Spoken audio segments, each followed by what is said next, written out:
In today's video, we're going to talk about how long your off season should be.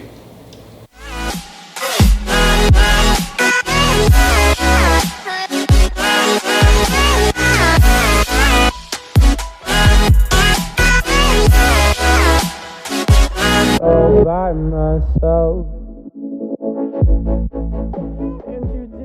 Hey guys, what is going on? It's Paul Ravella from ProPhysique.com. It's Wednesday morning and it's time for a new video topic. I got an email yesterday that was forwarded to me, and it was a pretty good question. And sometimes instead of emailing a response, I feel like it's better to do a video, as you guys know, and this certainly such a topic. Before we get into the topic of how long should your off season be, I want to remind everyone that the new episode of Redefine Healthy Radio will be coming out today. We had a guest, IFBB Bikini Pro, Aria Adami, and she was fantastic. We got to talk to her about all things competition, how she got into the sport, how she's overcome some eating disorder stuff, that she's working with Lauren Conlon now as her coach. That's right.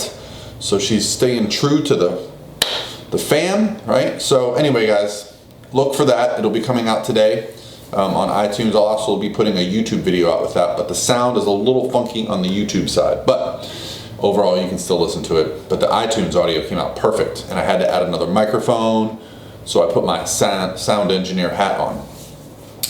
Now, for today's topic, let's talk about off-season. First of all, if your name's Doug Miller, there is no off-season, right? The time after your diet and before the next show or before your next diet, guess what that's called? Improvement season, that's right. So sometimes that helps people by itself, just not associating with being off. I know sometimes prep can seem like all in, and then as soon as prep's over or the diet's over, it's all off. I used to have this mentality as well. The first couple shows I did, heck, I didn't know I was ever going to do another show. For me, it was just like, let's do a show and see what happens. Well, I had the mindset. I did everything I had to do to get in shape. No holds barred. Missed out on social events. Ate my low calories. Did my cardio. Did my training. Did my posing. Did my tanning. All that time took up a lot of my life. And when the show was over, after my first show, got into a little bit of the mindset of like, I don't know what's next. The post-contest blues. Didn't have a plan. Well, first things first, whether you're a contest competitor or whether you're just dieting to look better in your bathing suit, have a plan for what happens when you reach that goal. That is the number one thing.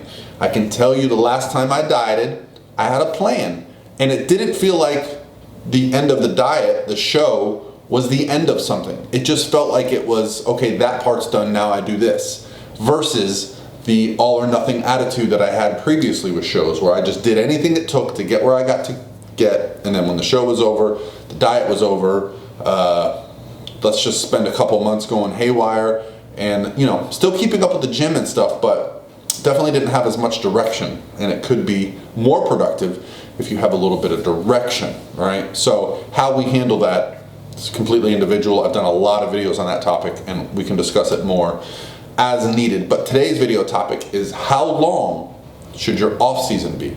So how much time should you take until you diet again?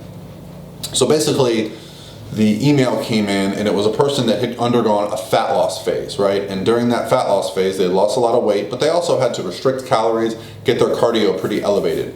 And they wanted to know what to do once that diet was over. They had started to put weight back on, and they wanted to know how long they could wait again until they should diet. Well, the diet age video I did, I talked about how the more times you've gone through a fat loss phase, the more likely you are to be heavier, to have more body fat, right? But there's a situation with us as competitors, as us as educated dieters, that we can actually improve how our body responds to fat loss each time. The bodybuilders that I know, that I work with, and myself included, that I've seen, that have gone through the process of dieting down for a show, spent the appropriate amount of time improving before dieting again, tend to get leaner each time they diet, tend to be able to maintain a, lower body fat, better body composition over time.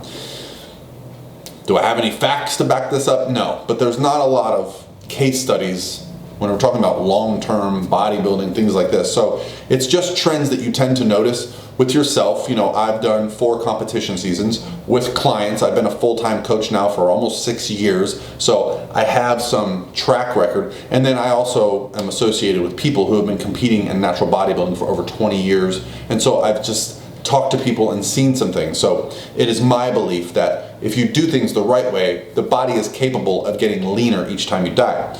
So how long should the off season be? It's a little bit tricky, but here's my general rule.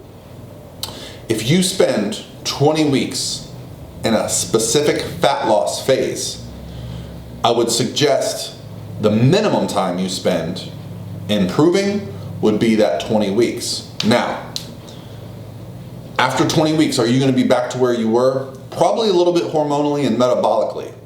But again, it takes a while for those adaptations to really hold in. So if you're going to start dieting again after that 20 weeks, you're probably going to have a little bit of resistance from the body. You know, as I'm a natural bodybuilder, the benefits that I've seen is I've taken about 2 to 3 years between dieting phases. Now, I understand not everyone's going to have that patience, but the minimum would be the equivalent amount of time for how long your contest prep has been. And the caveat to that would be that you spent that amount of time, the same amount of time you were in prep or dieting, you spend that same amount of time with a plan, all right? You're gradually adding calories, you're gradually tapering down cardio, and you get to a place where you're able to maintain a nice body composition and eat some more food and do a little bit less cardio and be a little more focused on the training and overall well-being. Now, it's still a lifestyle, so you're still going to have to plan ahead.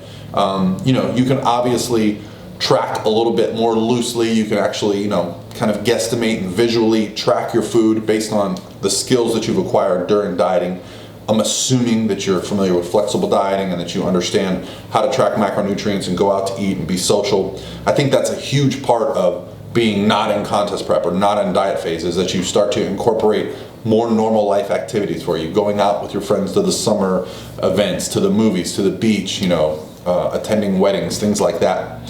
So the most important thing is that you allow your body to return to homeostasis, right?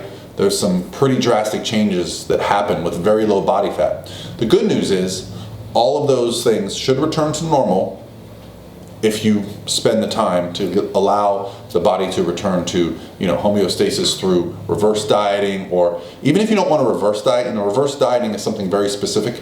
Even if some people just want to put body fat on quickly just to feel normal again, I fully support that. It all depends on the goals of the person.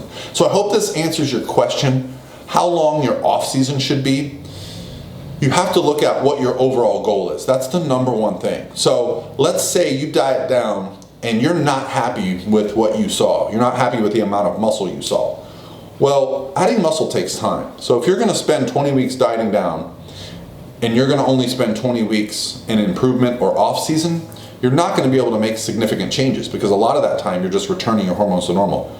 I would suggest taking a year, 2 years, 3 years. Some people take 5 years off between diets.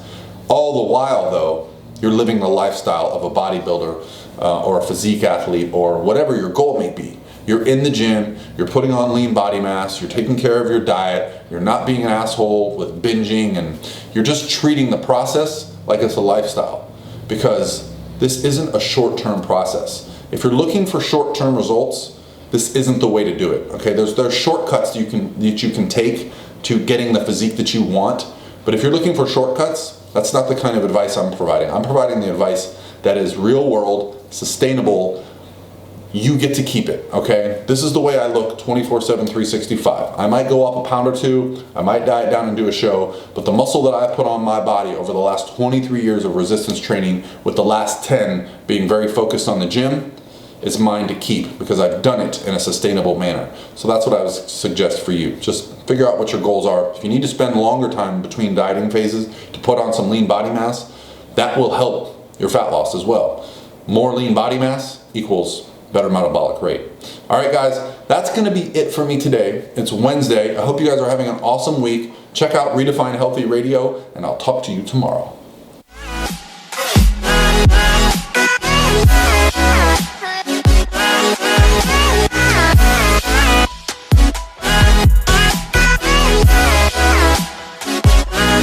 by myself.